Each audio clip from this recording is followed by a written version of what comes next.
Hello and welcome to week 4 of English 120. You guys are off to a really great start. I'm really impressed with how you've been keeping up with this high-paced course. We're already over halfway. This week we're going to begin actually doing the research for your research project. You're going to read only 2 essays. I had assigned 3, but I took one away. The first one is by Nancy Meyers. It's called On Being a Cripple. The second one is by Constance Matheson, and it's called Harry Potter Among the Muggles. You'll be participating in a discussion forum, you'll be turning in your active reading journal and your annotated bibliography, which is the next step in your research project will be assigned and it will be due by the end of the week. In comp class, you have 3 more units to complete: respect academic ethics, avoid plagiarism, and integration of sources. Happy to say that, I'm happy to say that you do not have you only have 1 more comp class after this, and then you'll be done. So you should be excited. All right. So, finding and analyzing research sources. This week you'll be creating your annotated bibliography. An annotated bibliography is a document where you review potential sources for your research paper. Please watch the library tutorials that I posted under this week's content. In them, our librarian, Stephanie Gross, reviews how to access and search the research databases at Napa Valley College. You need to plan on visiting the library and doing some extensive research this week to find appropriate sources. Before you begin working on your annotated bibliography, you should have used your research questions to help you find at least 3 research articles, a book, and a website on your topic to evaluate. You'll need a total of 6 sources to evaluate in your annotated bibliography. So please make sure you find time this week to do this important research. And you'll need to use your research question as a way to really search for the right types of sources. And remember, if you have questions, you can always contact me. So the next stage in the process of getting to your thesis statement and writing your research paper is to create a position statement. A position statement is your current answer to your research questions. So to develop a position on your research topic, brainstorm or free write in response to your research question. After reviewing your response, draft a brief statement of your position and use it to guide your research project. So, for example, say your research question was, what dangers are associated with U.S. reliance on private military corporations and its war on terror? Your position statement would become, the over-reliance of the United States on private military corporations is a danger to national and international security.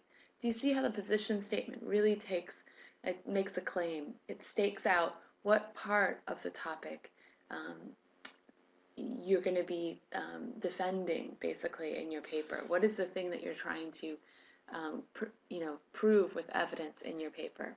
So if this person were writing a paper, the position statement, this position statement would eventually evolve into a thesis statement, and then the person would use evidence to support this statement throughout the paper.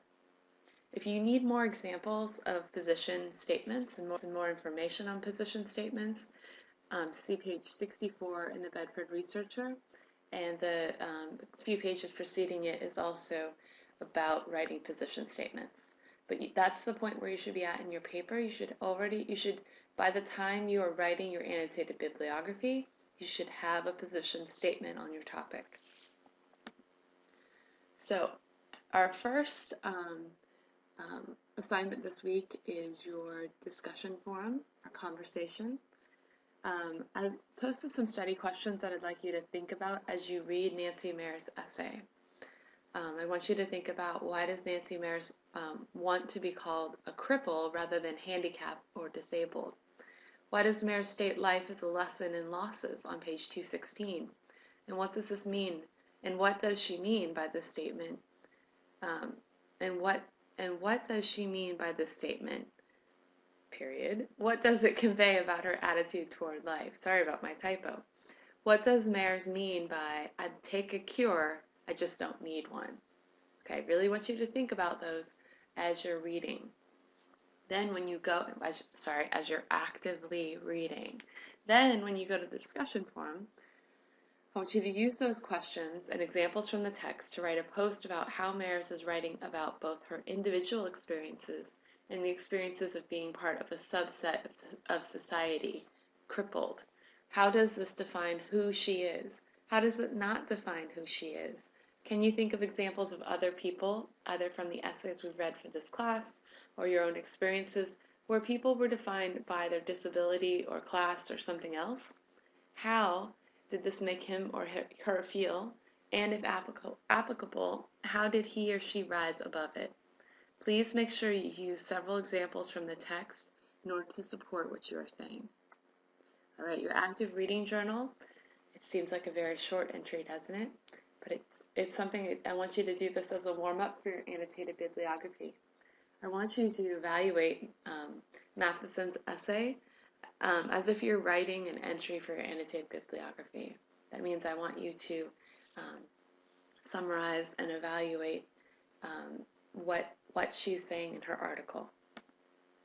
In comp class, you're going to complete these 3 research lessons and then complete the quizzes at the end. And your annotated bibliography. This will be due next Sunday at 11:59 p.m. Please turn it in on time or you will be marked down. For this assignment, you're going to be compiling an annotated bibliography of at least 6 sources that are related to the topic you've chosen to write your research paper on.